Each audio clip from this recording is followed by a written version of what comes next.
बोलो जयकारा बोल मेरे श्री गुरु महाराज जी की जय। श्री परमहंस दयाल जी महाराज जी की जय।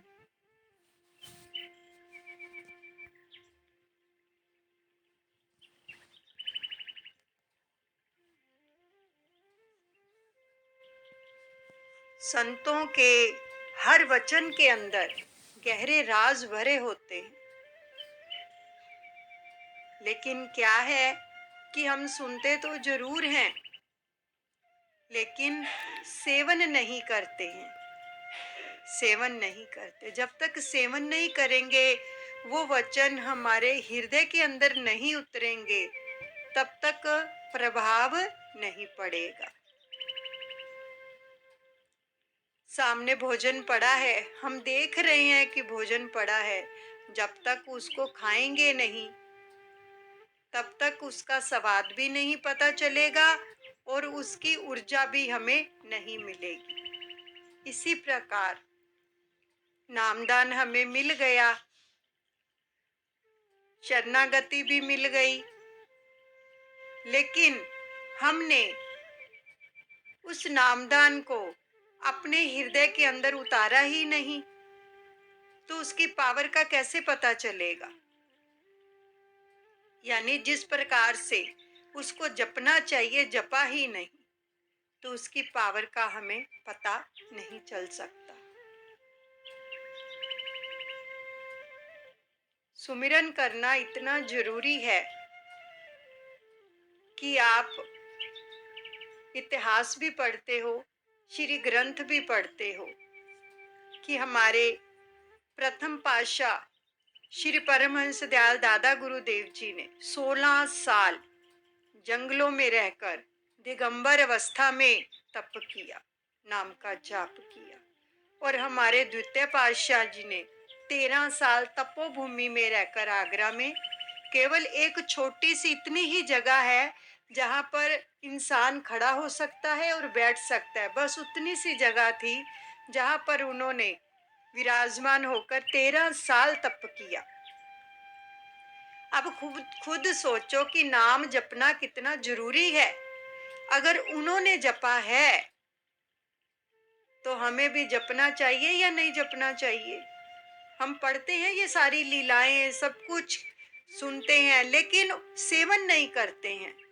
अगर उन्होंने किया है, हमें सिखाया है कि देखो नाम जपना बहुत जरूरी है, जब तक सुमिरन नहीं करेंगे ना, तब तक कर्म हमारे हल्के नहीं हो सकते हैं। और इनके साथ साथ हमें कितने परहेज भी बताए गए हैं। अब देखो, श्री कृष्णा सबने देखा, कितनी कितनी बार देखा। उसके अंदर भगवान श्री कृष्ण जी ने जितनी भी लीलाएं की हैं, हर लीला के अंदर क्या दर्शाया है, कभी सोचा बैठकर। हम खुश होते हैं कि उन्होंने इतनी लीलाएं की, इतना कुछ किया, बस खुश होते हैं, लेकिन क्या कभी उसके अंदर गए कि ये लीला क्यों की उन्होंने, इसका क्या प्रयोजन था, इससे हमें क्या शिक्षा मिलती है। अब देखो, छोटी सी लीला सभी ने, कृष्णा तो सभी ने देखा है और हर रोज देखते थे जब भी आता था, है ना। और कितने भक्ति भाव से बैठते थे कि कृष्णा शुरू होने वाला है, और देख के खुश होते थे, लेकिन उसके अंदर नहीं गए हम। बाहर बाहर की आंखों से देखा और खुश हो लिया, लेकिन उनको अपने अंदर नहीं उतारा। वो कैसे, देखो, एक छोटी सी उसके अंदर, श्री कृष्णा के अंदर जो कृष्ण सुदामा जी की लीला ही कहेंगे कि उन्होंने सारी जिंदगी लीलाएं ही की हैं। क्या लीला की उन्होंने, सारी जितना भी ये महाभारत है या श्रीमद् भागवत गीता है, 18 अध्याय सब कर्मों के ऊपर आधारित है, सब कर्मों के ऊपर। भगवान श्री कृष्ण कहते हैं जिस धरती पर आपने जन्म लिया है ना, वो कर्म भूमि है। हम अपने कर्म भोगने के लिए यहाँ पर आते हैं। और क्या करते हैं? कर्मों को भारी करना और हल्का करना, ये उन्होंने हमें शक्ति दे रखी है हर इंसान को, कि आप अपने कर्मों को भारी भी कर सकते हो और हल्का भी कर सकते हो, ये आपके हाथ में है। लेकिन क्या है, हम हल्का करने की बजाय भारी ही करते जाते हैं, क्योंकि पहले से ही हमारे ऊपर एक कर्मों का टोकरा लादा गया है जो बहुत भारी है, उसको हल्का तो करते नहीं है, और इस जन्म के अंदर भी और उसमें डाली जाते हैं, डाली जाते हैं, डाली जाते हैं, और कर्म इतने भारी हो जाते हैं कि हमारा उठना ही मुश्किल हो जाता है। इसलिए तो हम समस्याओं से, परेशानियों से, चिंताओं से घिर जाते हैं, हम उठ ही नहीं पाते हैं। अब क्या है, देखो इस लीला के अंदर श्री कृष्ण सुदामा जी का जो प्रसंग आता है, दोनों बचपन के मित्र थे, और मित्रता इतनी गहरी, जैसे हर एक का एक न एक फास्ट फ्रेंड होता है ना, वैसे ही उनमें इतनी घनिष्ठ मित्रता थी। अब सुदामा की माँ ने उसको तंडल दिए थे ना, जब वो गुरुकुल में दोनों पढ़ते थे, तो वो कृष्ण जी के लिए दिए थे, उसके दोस्त के लिए, मित्र के लिए। तो उन्होंने क्या किया था कि उनका हिस्सा भी खा गए थे, उनको दिए नहीं थे, उनका हिस्सा भी खा गए। अब देखो संसार के अंदर भी क्या होता है, जब हम इसी प्रकार से किसी का हिस्सा ले लेते हैं ना, कितना कुछ होता है। यानी कि इस गृहस्थ के अंदर ऐसे ऐसे हम काम करते हैं, ऐसे ऐसे कर्म करते हैं जो हमें भुगतने पड़ते हैं बाद में। कई बार एक भाई दूसरे भाई को जायदाद में हिस्सा नहीं देता है, हड़प लेता है, कोई सोना है उसमें हड़प लेता है, तो वो क्या होता है, वो कर्म भारी होते हैं। अब इसका भुगतान कैसे देखो होता है, हमें तब पता नहीं चलता है कि हम कर क्या रहे हैं, क्योंकि माया के नशे में चूर होकर ये सब कर्म किए जाते हैं। और पता तब चलता है जब उनका भुगतान देना पड़ता है, तब जीव को पता चलता है।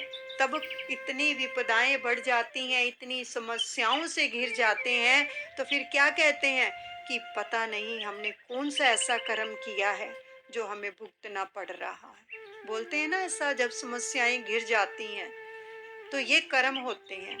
अब देखो उसने हिस्सा तो खा लिया, अब उसको उस कर्म का भुगतान कहाँ पर देना पड़ा सुदामा जी को, कि उनका हिस्सा खाने से, भगवान का हिस्सा खाने से उनको गरीबी भोगनी पड़ी। कितनी दरिद्रता भोगी उन्होंने, कितनी दरिद्रता भोगी, सभी ने देखा है ना। क्यों भोगी ये दरिद्रता? क्योंकि उन्होंने हिस्सा खाया था। अगर हम भी ऐसा करते हैं प्रेमियों, तो ऐसे ही होता है, धन का अभाव हो जाता है, शारीरिक कष्ट मिलते हैं, आपसी संबंध बिगड़ जाते हैं। पता नहीं फिर उसका, जो वो ये कुदरत के हाथ में होता है कि जिसके साथ जो भी हम कर्म करेंगे वो हमारे साथ उस कर्म का भुगतान किस प्रकार से लेगी, ये कुदरत के हाथ में है। क्योंकि कुदरत न्याय प्रिया है, कुदरत न्याय प्रिया है, वो हर एक के साथ न्याय करती है, किसी को नहीं देखती। हमारे चतुर्थ पातशाह श्री सतगुरुदेव भगवान जी अपने वचनों में फरमाया करते थे कि कुदरत तुम्हारी माँ नहीं है जो तुम्हारा लिहाज कर देगी। ये उनके वचन हैं, हम याद कहाँ करते हैं। अगर याद करें तो अपने कर्मों की ओर हमारा ध्यान हो कि हम क्या कर रहे हैं, हमें कौन सा कर्म करना है, कौन सा नहीं करना है, क्योंकि ये बुद्धि दे रखी है परमात्मा ने हमें। जब आप बाहर जाते हो, बारिश का मौसम होता है, तो कितना कीचड़ हो जाता है, तो हम कितना बच बच के चलते हैं। जहाँ पे पानी होता है, कीचड़ होता है, तो अपना पाँव वहां पर नहीं रखते कि हमारे कपड़ों में छींटे पड़ जाएंगे, कपड़े गंदे हो जाएंगे। इवन इतना भी ध्यान रखते हैं कि सामने से कोई व्हीकल आ रहा है तो उसके छींटे भी हमें पड़ेंगे, हम झट से साइड पे हो जाते हैं। अपने आप को ऐसे बचा के रखते, बाहर से बचाते हैं, अंदर से नहीं बचाते।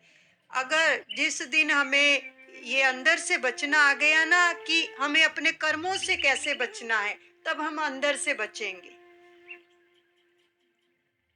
तो हमें ऐसे कर्मों की तरफ भी ध्यान देना चाहिए कि हम कैसे कर्म कर रहे हैं, इनका भुगतान हमें ही भुगतना पड़ेगा। तो सुदामा जी को कितनी दरिद्रता भोगनी पड़ी और कितना टाइम भोगनी पड़ी। गरीबी के अंदर तो एक दिन भी निकालना कितना मुश्किल होता। अब खा तो लिया हिस्सा, है ना, अब हिस्सा खा लिया तो उसका भुगतान भी तो जिसने खाया है उसी को देना पड़ेगा ना। ऐसे ही संसार के अंदर भी अगर हम किसी के साथ ऐसा व्यवहार करते हैं तो उसका भुगतान भी हमको तो देना ही पड़ता है, साथ में हमारा परिवार भी भुगतता है एक बंदे के कारण। तो अब खुद सोचो कि एक कर्म ऐसा किया जिसके कारण पूरा परिवार दुखी हो गया, और फिर उस कर्म का भुगतान देते देते देते देते कितना समय बीत गया।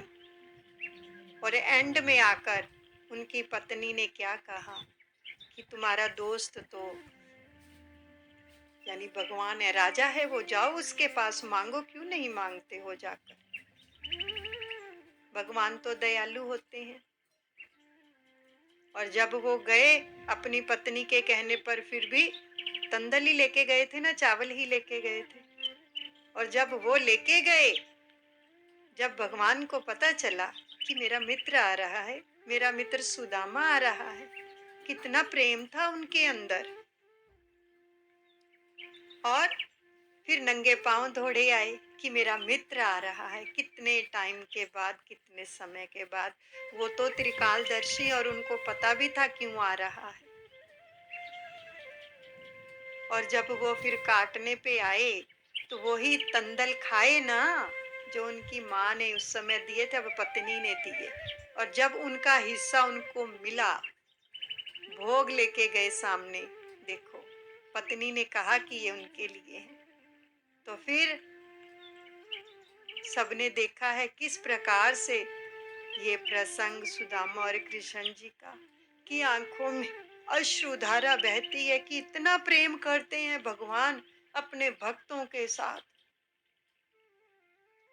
कि बुरे कर्म करने के बाद भी अगर भगत ये रियलाइज कर लेता है, पश्चाताप करता है और जाता है उनकी चरण शरण में, तो वो फिर माफ कर देते हैं। लेकिन दोबारा ऐसा कर्म नहीं होना चाहिए। माफी तभी मिलती है, माफी तभी मिलती है, दोबारा ऐसा कर्म नहीं होना चाहिए। तो किस प्रकार से भगवान ने उनका स्वागत किया, अपने सिंहासन पर बिठाया, और आप नीचे बैठकर उसके चरण पखार रहे हैं। कितना प्रेम करते हैं प्रभु, एक से नहीं पूरे जगत से करते हैं। लेकिन हमें प्रेम करना आ जाए तभी है ना। तो किस प्रकार से उसको सभी सुख दिए,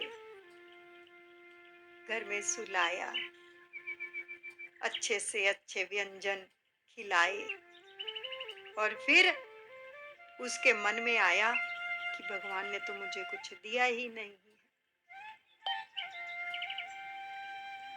और फिर जब देने पे आए तो फिर वो थोड़ा शर्मा रहा था कि इतने बड़े महलों का राजा है ये तो, और मैं क्या लेके आया हूँ इसके लिए, छुपा रहे थे। और जब उन्होंने पूछा भाभी ने मेरे लिए क्या दिया है, तो पोटली नजर आई तो खुद पकड़ ली, और फिर उसको खाने लगे। जब भोग लगाने लगे तो सब कुछ ही दे दिया। तीनों लोग देने के लिए तैयार हो गए थे भगवान, लेकिन रुक्मणी जी ने क्या किया, एक फांका मारा, दूसरा मारा, तीसरा मारने लगे, तो तीसरा यानी खाने लगे, भोग लगाने लगे। तो रुक्मणी जी ने क्या कहा कि प्रभु अपने लिए भी कुछ रख लीजिए। यानी कि भगवान प्रेम के अंदर इतने मस्त हो जाते हैं कि बिक जाते हैं, प्रेमी के हाथों बिक जाते हैं। प्रेम के अंदर वो देखते ही नहीं है, उनको होश रही कि मैं क्या दे रहा हूँ, सब कुछ देने के लिए तैयार हो गए। तो फिर उसका जीवन सुधरा। जब घर लौटा तो घर देखा तो महल बना पड़ा है, नौकर चाकर लगे पड़े हैं, बच्चों ने अच्छे वस्त्र डाले हैं, पत्नी ने अच्छे वस्त्र डाले हैं। तो देखकर हैरान ही हो गया, कहने लगा मेरी तो यहाँ पे कुटिया थी, कहाँ गई। जब उनको देखा तो पता चला कि ये तो भगवान ने इतनी कृपा कर दी है। इसलिए कर्मों का फल हर अवस्था में, हर स्थिति में भोगना पड़ता है, चाहे भगवान साथ में ही क्यों ना हो। हम ये सोचें कि हम तो श्री गुरु महाराज जी के पास रहते हैं, हमें तो कुछ हो ही नहीं सकता है। तो श्री गुरु महाराज जी भी यही फरमाते हैं, जब तक कर्म अच्छे नहीं करोगे तब तक भगवान ही क्यों ना आपके साथ खड़े हो, कुछ नहीं हो सकता। क्योंकि भगवान ने आपको बुद्धि दी है, कर्मों का फल आपको भुगतना पड़ेगा, भगवान को नहीं, क्योंकि किया हमने है और हमें ही भुगतना पड़ेगा।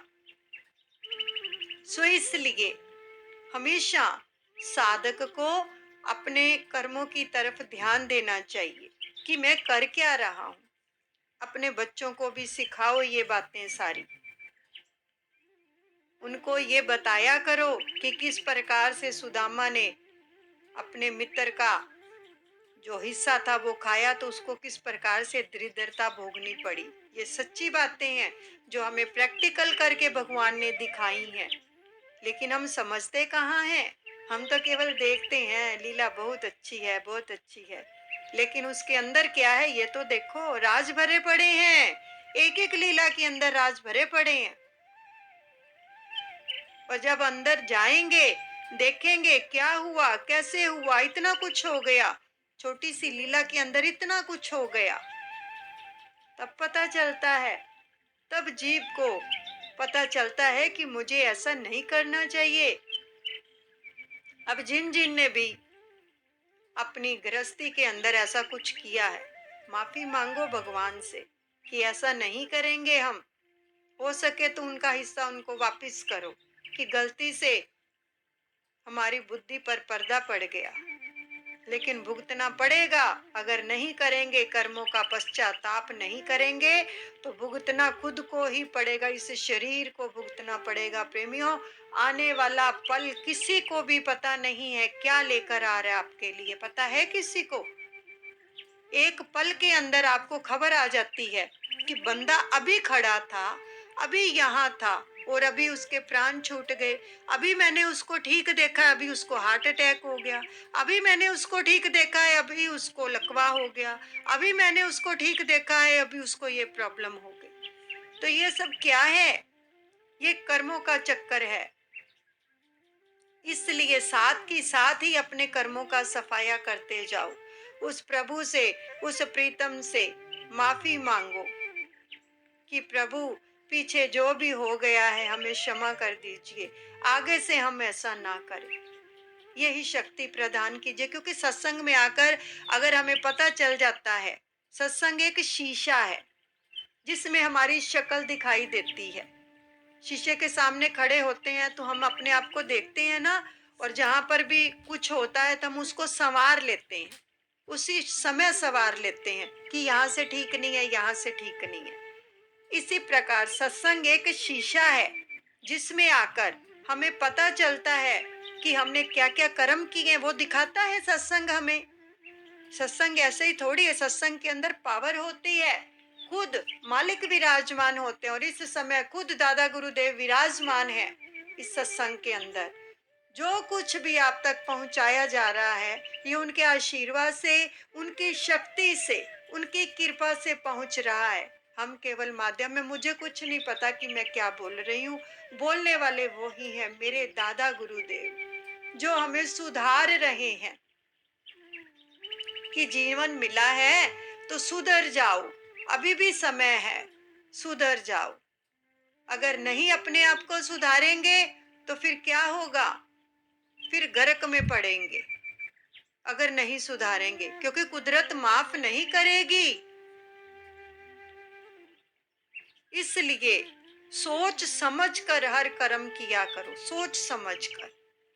किसी को अपनी वाणी से कुछ बोलना भी है ना, तो सोच समझ कर बोला करो। एक एक कर्म का भुगतान देना पड़ता है प्रेमियों। और सच में हम अपने दादा गुरुदेव जी के शुक्रगुजार हैं, जिन्होंने हमें ऐसे सत्संग के साथ जोड़ा है जहां पर हमारा जीवन बदल रहा है। हमें पता चल रहा है कि हम हैं क्या, अपने आप को क्या समझते थे, लेकिन हमारे अंदर कितनी खामियां भरी पड़ी हैं। भक्ति पर भी तभी अग्रसर होंगे, भक्ति भी तभी हमारे ऊपर वो प्रभाव डालेगी जब हम शुद्ध होंगे, हमारा अंतकरण शुद्ध होगा। नहीं तो लगे रहे, चाहे सालों साल लगे रहें, उसका हम लाभ नहीं प्राप्त कर सकते हैं। तो इसलिए प्रेमियों, दादा गुरुदेव भगवान जी की चरण शरण अगर मिल गई है, उन्होंने हमारा जीवन संवार दिया है। हम कोटि कोटि धन्यवाद करते हैं, जो छोटी छोटी चीजों को एक आदर्श बनाकर, इन लीलाओं को आदर्श बनाकर हमारे सामने प्रत्यक्ष रूप में रखकर हमारे जीवन का मार्गदर्शन कर रहे हैं। तो धन्य है हम ऐसे सतगुरु को पाकर, दादा गुरुदेव को पाकर। उनका कोटिन कोटि धन्यवाद करते हैं कि दादा गुरुदेव इसी प्रकार हमारे ऊपर अपनी कृपा बनाए रखना और हमारा मार्गदर्शन करते रहना, ताकि इसी जन्म के अंदर हमारे कर्म हल्के हो जाएं, भारी ना करें हम अपने कर्म। ऐसी कृपा बनाए रखना। आपका सानिध्य मिलता रहे, ऐसा सत्संग मिलता रहे, प्रेमियों का संग मिलता रहे, संतों का सानिध्य मिलता रहे और आपके आशीर्वाद मिलते रहे और हमारा जीवन सफल हो जाए। बोलो जयकारा, बोल मेरे श्री गुरु महाराज की जय। श्री परमहंस दयाल जी भगवान की जय।